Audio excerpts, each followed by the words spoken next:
Title: Simba शेर की दहाड़। गहरे जंगल में एक शक्तिशाली शेर रहता था जिसका नाम सिम्बा था। वह अपने साहस और गरजती दहाड़ के लिए प्रसिद्ध था। उसकी दहाड़ इतनी जोरदार थी कि पूरा जंगल कांप उठता था। लेकिन सिम्बा केवल अपनी ताकत पर घमंड करने वाला शेर नहीं था। वह दयालु और समझदार भी था। एक दिन जंगल में एक अनहोनी घटना घटी। पास के गांव के कुछ लोग जंगल में घुस आए और कई पेड़ों को काटने लगे।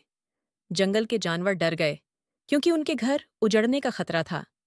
हिरण, खरगोश, बंदर और पक्षी सभी चिंतित थे। उन्होंने मिलकर सिम्बा के पास जाने का फैसला किया क्योंकि वह जंगल का राजा था। जब सिम्बा ने उनकी बात सुनी तो वह गंभीर हो गया। उसने कहा, हम इस जंगल को बचाएंगे, लेकिन इसके लिए हम सबको एकजुट होकर प्रयास करना होगा। सिम्बा ने जानवरों को एक योजना समझाई। उन्होंने तय किया कि वह गांव वालों को डराने के लिए अपनी दहाड़ का इस्तेमाल करेगा। लेकिन केवल डराने से काम नहीं चलेगा, उन्हें अपनी एकता भी दिखानी होगी। अगली सुबह जब लकड़हारे फिर से पेड़ काटने आए तो सिम्बा ने अपनी पूरी ताकत से दहाड़ लगाई। जंगल हिल गया और लकड़हारे डर से कांपने लगे। लेकिन सिम्बा यहीं नहीं रुका। उसके पीछे सभी जानवर इकट्ठा होकर जोर जोर से आवाजें करने लगे। ये नज़ारा देखकर लकड़हारे डर गए और भाग गए।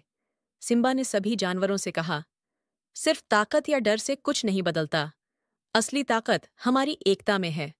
अगर हम साथ मिलकर काम करेंगे तो किसी भी समस्या का समाधान हो सकता है।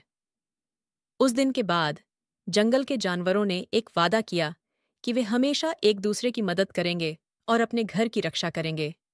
सिम्बा की दहाड़ फिर से जंगल में गूंज उठी, लेकिन इस बार यह जीत की दहाड़ थी। एकता में शक्ति है। जब हम साथ होते हैं तो सबसे बड़ी समस्याओं का भी हल निकाला जा सकता है।